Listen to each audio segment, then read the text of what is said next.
দেশের সকলকে ঐক্যবদ্ধ করে সামনে এগিয়ে যাওয়া। হঠাৎ করে ভারতের প্রধানমন্ত্রী নরেন্দ্র মোদী বাংলাদেশের প্রধানমন্ত্রী তারেক রহমানকে ভারত সফরের আমন্ত্রণ জানালেন কেন?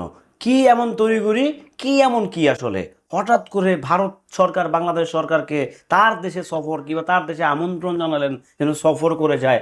ভাই রে ভাই, আমাদের বর্তমান প্রধানমন্ত্রী তো এখন অন্যরকম একটা খেলোয়াড় হয়ে গেছে, এক কথায় ইন্টারন্যাশনাল আন্তর্জাতিক মানের খেলোয়াড় রীতিমতো। ওনাকে ভারত সফরে নিয়ে যাওয়ার জন্য প্রধানমন্ত্রী নরেন্দ্র মোদীর সরাসরি ইনভাইটেশন, অথচ উনি আমাদের বর্তমান জনগণের প্রধানমন্ত্রী, নির্বাচিত প্রধানমন্ত্রী জনাব তারেক রহমান একটা গ্রিন সিগন্যালও এখনও ভারতকে দেননি। হ্যালো এভরিওয়ান, আসসালামু আলাইকুম। শিমুল আসি আপনাদের সঙ্গে।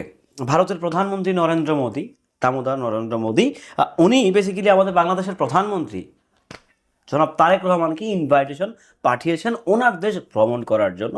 ওনার দেশে কিন্তু একজন ব্যক্তি আছে, জানেন তো, বিশেষ ব্যক্তি, প্রিভিয়াস গভর্নমেন্ট, যার মানে এই দলটা, আমি আওয়ামী লীগের কথা বলছি, যে এই দলটার হচ্ছে জন্মই হচ্ছে ফ্রিডম ফাইট থেকে, মানে এই যুদ্ধ থেকে জন্ম।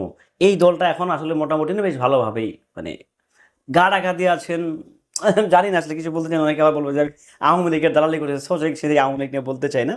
তো ওখানে কিন্তু আওয়ামী লীগের কিংবা প্রিভিয়াস গভর্নমেন্ট ওখানে আছে, প্রিভিয়াস সরকার যিনি আছেন সেই আছেন, উনি কিন্তু সে ভারতে অবস্থান করতেছেন। তো সেই জন্য কি প্রধানমন্ত্রী যাচ্ছেন? না না, এরকম না।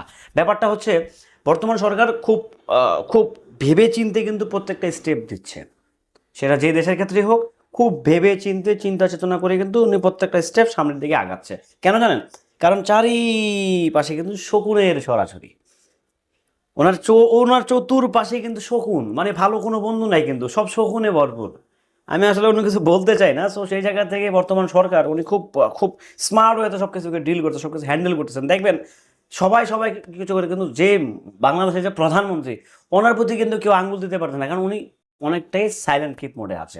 সো সেই জায়গা থেকে বর্তমান প্রধানমন্ত্রী তারেক রহমান, উনি কি আদৌ ভারত ভিজিট করবেন কি করবেন না সেটা অবশ্যই ডিসিশন আসলে, আর কেন না, ওয়াই নট, কেন ভিজিট করবেন না, কেন হচ্ছে উনি ভারত যাবেন না? অবশ্যই যেতে হবে ভারত, যেহেতু বন্ধু প্রতিবেশী দেশ কিংবা পাশের প্রতিবেশী রাষ্ট্র ভারত।